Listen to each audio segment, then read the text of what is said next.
afternoon, everyone. Welcome to In Other Words. How we doing, team? Hello. Hey. Go team, go. Our guest with us today is the one and only Paula Monthofer. How'd I do? Is that good? I screw it up. I say it different every time. No. Paula, how are you? I'm good. How are you? Good. Well, why don't you give our audience a little bit about yourself? I'm a realtor in Flagstaff, Arizona. I'm a mama. I have served as president for my state association of realtors, and I served last year for the National Association of Realtors as their regional vice president of Region 11, which is a mouthful. I like to see you guys on the circuit because we all get to speak and teach together. Sometimes we wind up at the same venues. And I like pasta. How about you? Got it all covered. She forgot, Brent, she forgot the most important part, something, because it's probably because she hasn't practiced it for a while. She gives the best hugs known to man. Good hugger. There's no recent evidence to back this up. Yeah. Oh, so how's the rest of the team doing? Evan, how are you? I'm great. I missed you guys. Haven't seen you in a while, so it's nice to be back and, together again. I got you. Jody, how are you? What's going on? I feel like I'm looking in the camera. I feel like it's still 4th of July here with my red and the blue and white. Background, yeah. Cheers. Toast. Well, Lee's out on assignment today, but we certainly miss her. So if you see her, tell her hello. Today's word is grace. I think it couldn't come at a better time. It's incredibly appropriate. So what I'd like to do is, first things first, we'll let our guest lead off. So who chose this word? Paula, did you choose it or did we choose it for you? I did. It's one of my favorite words to talk about when I get to talk to people. Okay. And yeah, I think that now more than ever is a great time for everybody to be thinking about and practicing and really exercising those grace muscles if they have not before. Okay. So the first place that I think it's really important is with themselves. Oh, yeah. I love this expression where people say they should all over themselves. Don't should on yourselves. Right. Don't do that. It's a pandemic right now. Give yourself some grace with whatever you're doing. You're doing great. There's a pandemic. The world is crazy. So what does grace mean to you when you think about So it? when I'm thinking about self-grace, for me, that means really watching my mental tape and what I'm saying to myself. When I've lost my keys or getting ready for this presentation, I was, moving chairs around and things weren't moving quite the way I wanted them to, and what was my mental tape being kind? It was like, come on, man, you should do this. It's like, hey, wait a second. It doesn't need to be mean words that we say to ourselves. And I think that that's one of the biggest areas that we leave unchecked in our lives. We just kind of let that mental tape flow. We don't recognize that we can have control over it. And if you're going to practice self-grace, you don't talk to anybody more than you talk to yourself. Yeah. So when you're talking to yourself, say nice things, even if you're in a rush and you can't find your keys. Can't find your keys. Well, that's interesting. Self-grace. I like that. So we'll start there. Evan, grace. Yeah, well, first of all, I love the way that Paula broke it down on when you did that presentation for NAR last month. Was it last month or in May? And you really dug into that and the mental tape and all that. I thought that was, as long as I've known you and like we've gone into this, the way you put it together was really cool. So I really love that. When I think of grace, I think of, on the self-grace part that Paula covered, but on giving other people grace, I try to think of like leaving room for the possibility that the story you're telling yourself is not the actual story. Like we get bits and pieces and we make judgments and tell stories and then we cast that on other people. Yeah. And so, allowing for the possibility that maybe someone else's perspective is different and maybe they're doing the best that they can, I know that I immediately, when we went into all the COVID stuff, I don't know if it was a defense thing or whatever, but I immediately started giving myself more grace and other people, just as like, that was I don't know where that came from, but I just decided like, we all need a break. And that's worked really well for me to do it consciously, although I have my moments, Don't we all? Yeah. So Jody, piggyback on that. one of the things I think about with grace is not just for myself, but for everyone, for all around us. I think that grace replaces anger with peace. And as we were just talking, and everyone is completely aware of how much sort of crazy anger there is to all of the situations that are going on in this year. And I think that can kind of well up, and anger is very destructive, I think. So you can't go about your life's work. You can't be successful. You can't be productive, I think, with anger, but you can be completely successful and completely productive with grace. So I think that's really one of the most important features, is its ability to move anger out and replace it. Well, don't you think now it's like a knee-jerk reaction, that the opposite way, that everything's polarizing, everybody's angry, everything's I'm right, you're wrong. And so how do we I don't, Brent, this is your show, but I'm just wondering, like, I feel like because it's that way, when you give that space, and I love how you put it, Evan, about having a space for people, like a humility that you don't know their full story, you don't know their experience, a space for them to come in no matter what shape they're in and still feel like they fit in. I think there's a lot to that. And I think that, for people right now to be able to just have some humility in that would be huge. Yeah, that's a good point. Humility. Okay. I'm trying to figure out all these words that are coming around. I feel like you might have a graph in front of you. Definitely a list. So it may turn into a graph by the end of this. It'll be a spreadsheet. It'll be in a spreadsheet by the end of the day, folks. So that's okay. Then Evan gets to hold up his nerd sign for Brent this time, not me. Oh yeah. So Paula, where do we start? I mean, from a grace standpoint, you said a good place to start is yourself. What does that look like? If you're not gonna cut yourself some slack, you're gonna have a really hard time cutting it for anybody else. Well, and you'll find that, like the people that are perfectionists and hold themselves to really high standards, oftentimes feel disappointed and let down by the people around them because they've held them up to an expectation that they hold themselves to, instead of letting people come in how they are. Okay. Yeah. So how do you do that? How do you reconcile that? If someone is holding themselves to a higher standard, what's wrong with holding other people to a high standard? I think what's wrong with that is you leave yourself open for disappointment, because everybody's different. And, standards is a big old term that can mean all kinds of different things. I think that some standards should be non-negotiable, right? Like honesty, trust, like those standards should be high and should be non-negotiable.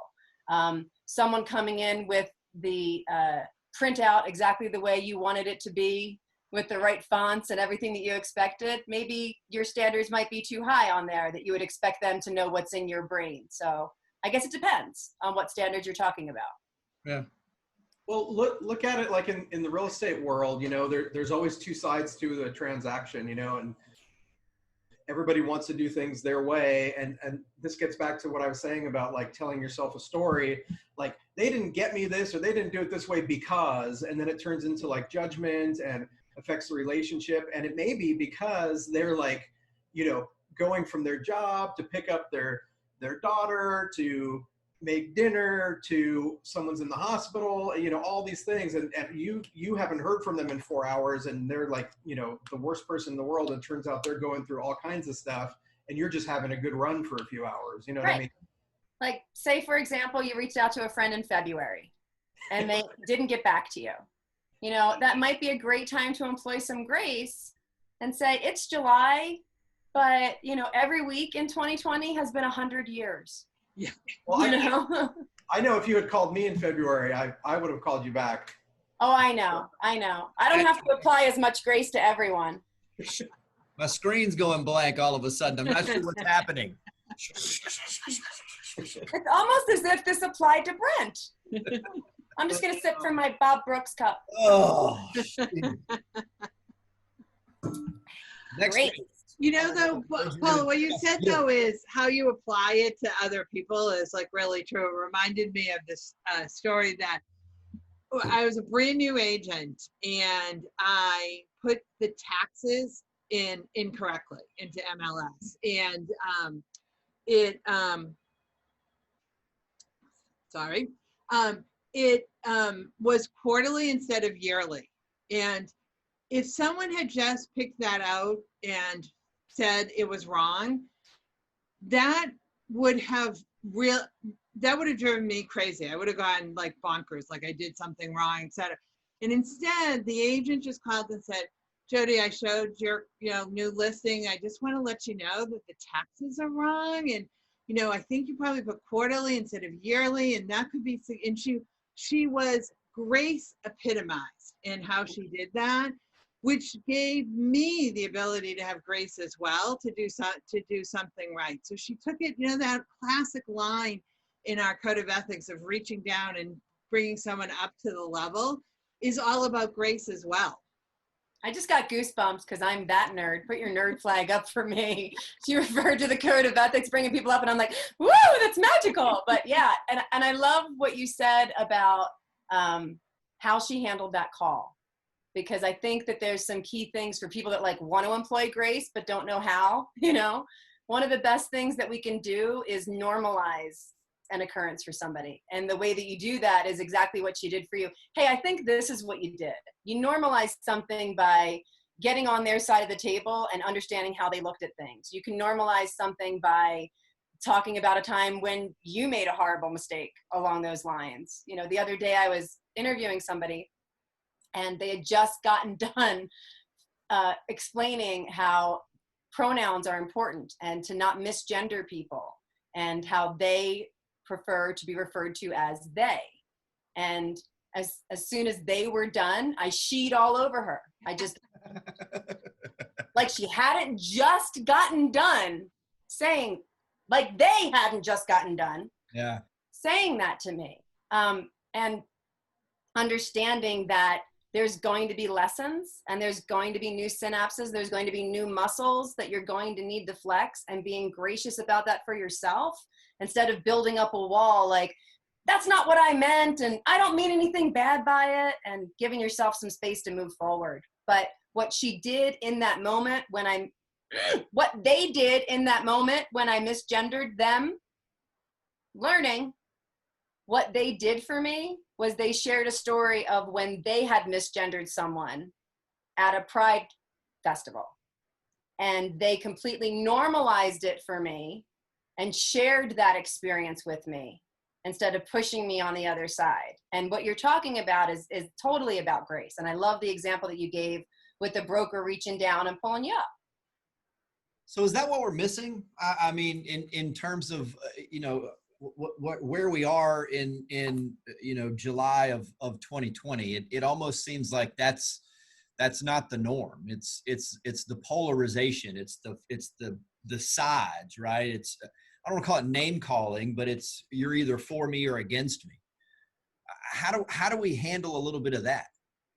I mean, I like the idea of grace, but it doesn't seem like we're moving towards there. Or am I wrong? Are we moving towards there? Well, I think that there's been in the last month or so, like visibly, a lot of effort, not collectively, but I see people making effort, conscious effort to move in that direction. But it's harsh right now. Yeah. I thought something that was really cool, Hamilton was released, the theatrical version was released on Disney Plus a few days ago. And then immediately came the cancel Hamilton calls because, when I saw it, I took it as like the story about, immigrants and possibility and, all lifting everybody up. But then it was the calls for canceling it over, painting people who had enabled slavery and so forth in a bright light and all of that. And so the way that Lin-Manuel Miranda replied to it, I don't know if you saw, I thought was so great. He basically said like, thank you. You're not wrong. All criticisms are valid. I did the best that I could. And it was a way of, for me, I looked at that and said, it's not just wrong or right. It's like, just because you're right doesn't make me wrong. And it wasn't an apology. You know, it was acknowledging I did the best I can. You're not wrong. But he also didn't say I'm sorry. And I think that shows this chasm of like, not everything has to be black and white. You can be right, and I can be right, but not perfect. You know what I'm saying? Yeah, That was I a really agree good way of handling 100%. it. I love it. And that's if doing we that. don't get that point, Evan, we don't get that point in our business either, because our business is all about that negotiation to win-win. So if we can't do the best we can and appreciate and give grace to the other side, we can't do our business either, never mind the bigger picture of life.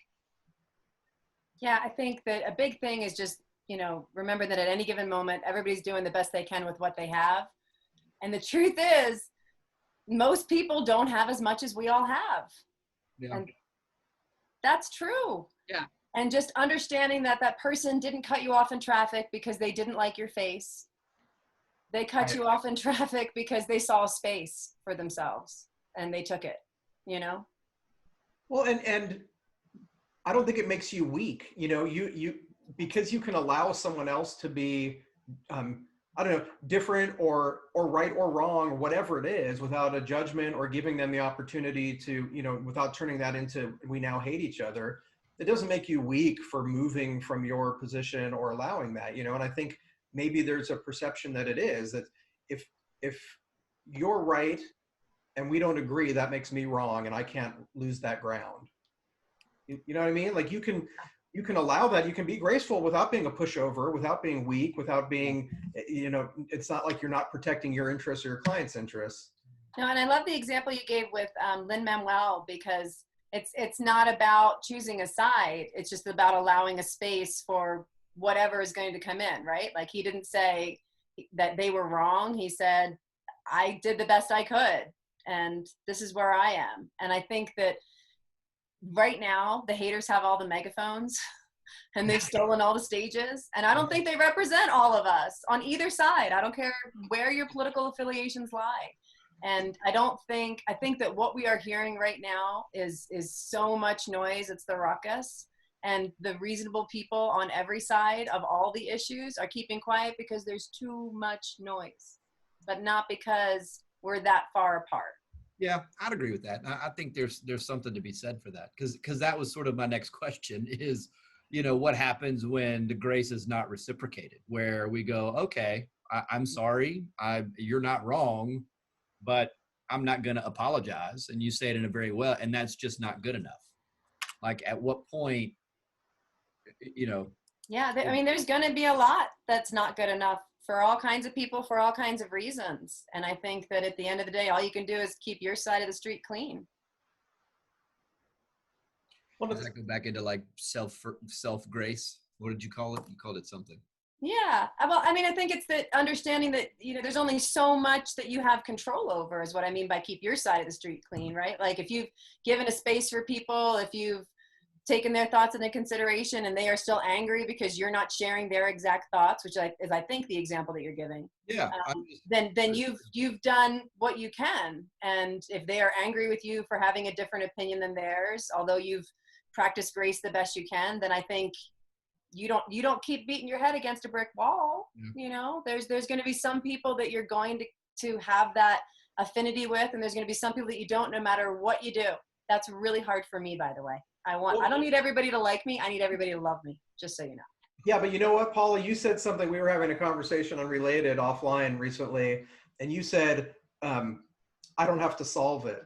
And I thought that was a really cool way of like, you did your part, and it may or may not work, or you don't have to fix it, you don't have to solve it, but you're going to sleep well at night knowing you did your part. And I think that's a great way to apply to Brent's question too. Like, just because, you were the bigger person in giving someone grace, let's say, and you don't get it back, hey, I'm going to sleep really well knowing I did my part, as opposed to like digging in, Yeah. And remember what Mabel said when she was on about building bridges being really important. I think that's what your grace does, is build the bridge.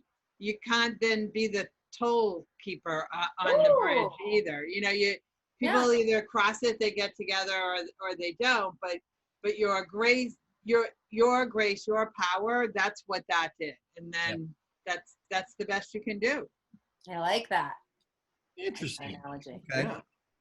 Yeah. Is there well, I mean, the first thing that comes to my mind when I hear grace is forgiveness. So is there a difference between forgiveness and grace? I think forgiveness is what you have to apply if you didn't apply grace. I think an ounce of grace is worth a pound of forgiveness. So what you're saying is grace is forgiveness plus? I think that grace is not having to ask for forgiveness. Grace is you showed up and no one was expecting you and everyone made you feel welcome. They were being gracious with you, right? That's so. I think that grace is the person that maybe would need to have to forgive someone else, deciding up front that they're welcome exactly how they came in. Okay. Well, is it kind of like, the idea of forgiving people even if they don't apologize? Like it's one thing if somebody apologizes and you accept their apology, but it's another thing to forgive someone who hasn't. Isn't that kind of like?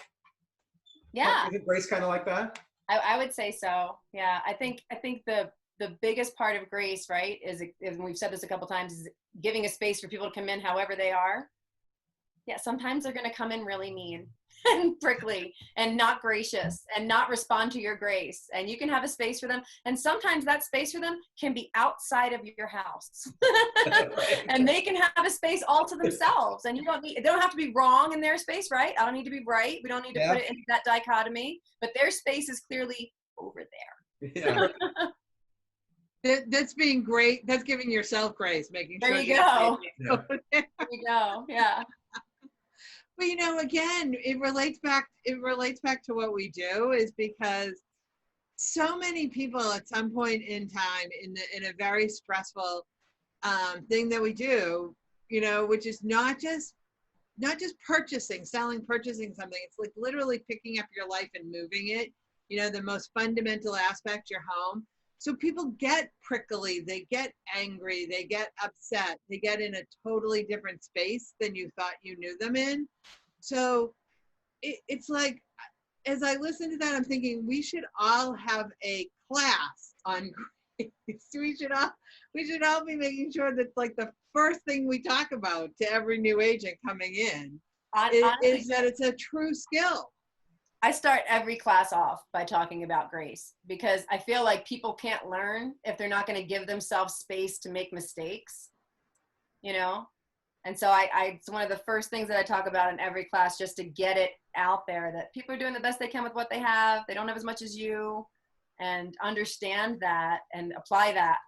Take it outside this classroom, spread it around. It's important. I mean, that's really sort of fundamentally what's important from a grace aspect, is allowing someone to make mistakes, sort of combining Evan and yours thought, giving people space to make mistakes. And that's really kind of what's hard, at least that I see, is somebody may say or do one thing in their life where they made a mistake, and they're just they're not given the opportunity to go, that was a long time ago, or that was what I said or what I did or what I posted was wrong. And we do that to ourselves too, right? Like, that was an event, not who you are. Okay. Well, it's also, I mean, it's freeing, or I guess empowering, in the sense that, like, you can wake up today and have a problem in life or your business or whatever it might be, and be like, oh, I should have done this, I should have done that, now I'm in this, and and it's like the minute you can let go and start just taking responsibility for your next step or your next action, you're dropping this weight and moving on. Maybe learn from a mistake if that's what it takes. Yeah. But to say like, okay, and now I'm going to do better is hugely empowering, and it's productive on the business side, right? Yeah. Yeah. As you were saying that, Evan, it reminded me, Brent, heads up, I'm going to do a quote, probably incorrectly. But then Maya Angelou saying of, when you know better, you do better. Did I say that one right, Brent? Yeah. Like, Brent knows Maya Angelou. Yeah, you said it right.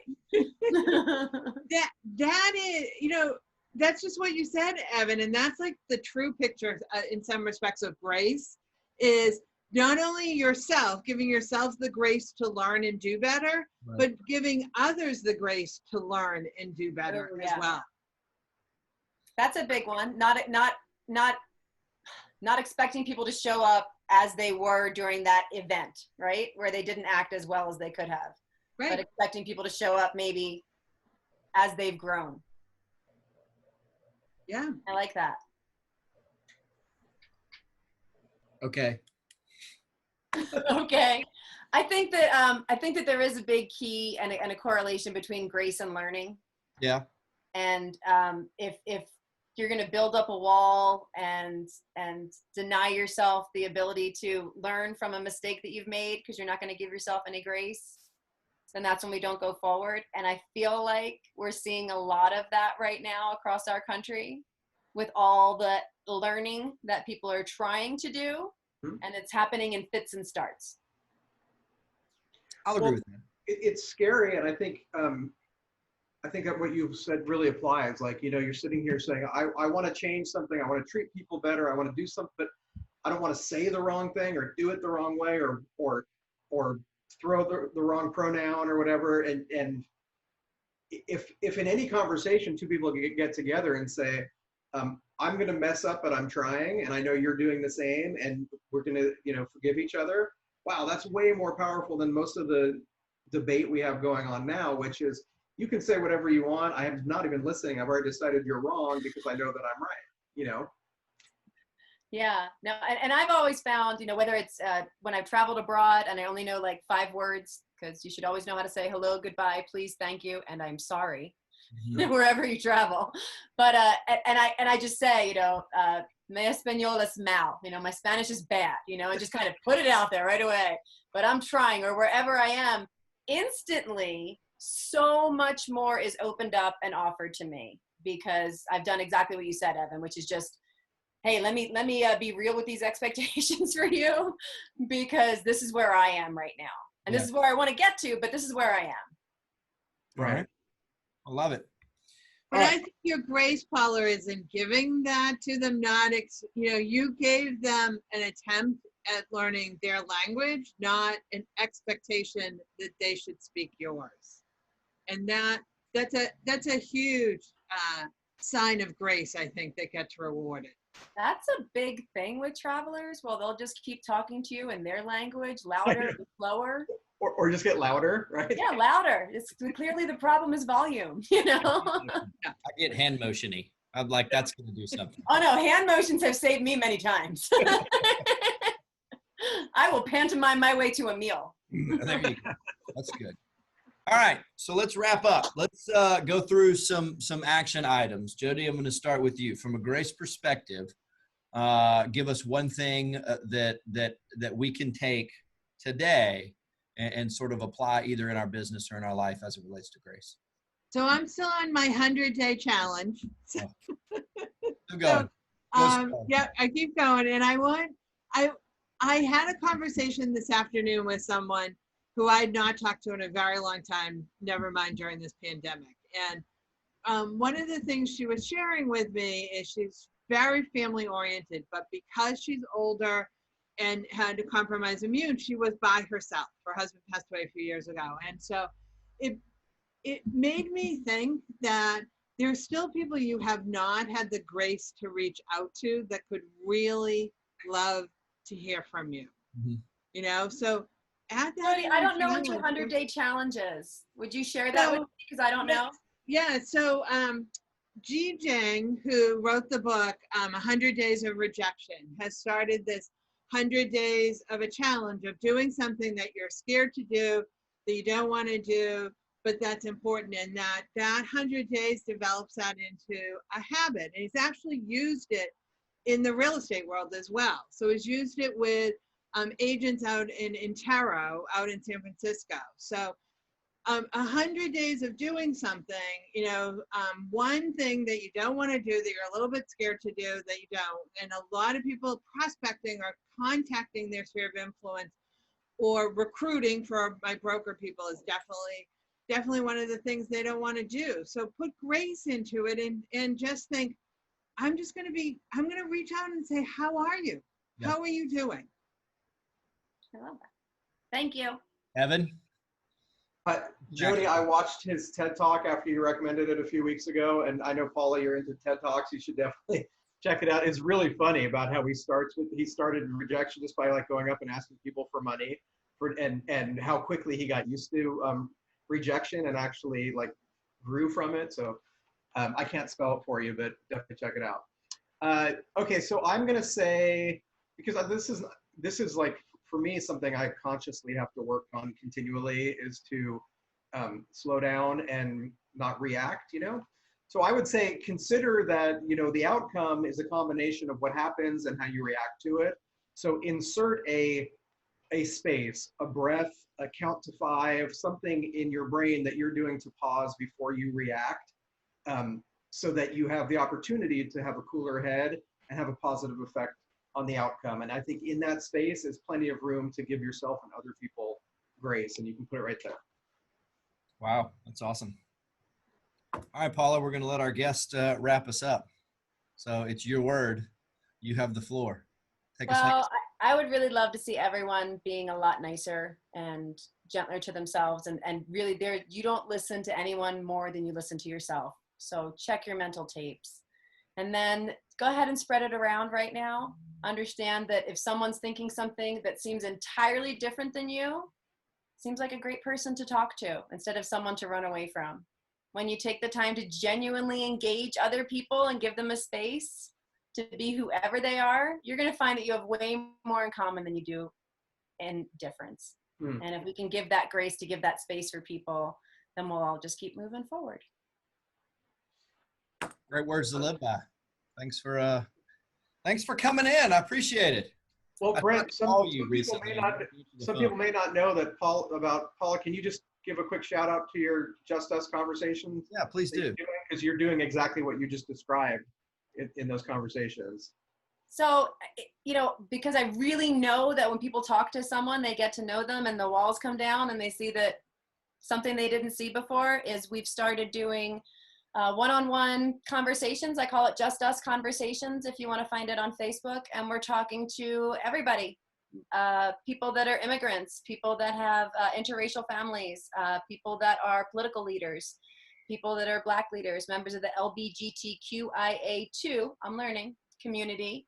And just we're asking the same questions. And what's interesting is how very different the experiences are. And at the same time, how they have the same similarities. So it's been eye-opening for me, and I've learned a lot, and I'm still learning and making mistakes as I go, as we mentioned about the pronouns, but I'm giving myself grace and I'm going to keep going. Nice. Been good. I've enjoyed them. Yeah, So, absolutely. that's all we have for In Other Words. We really appreciate you tuning in. Please share this with a friend, like it on Facebook, and we'd love to hear from you. So leave a message in the comments, and we'll see you real soon. Y'all have a great day. Bye, Bye. everybody. Bye.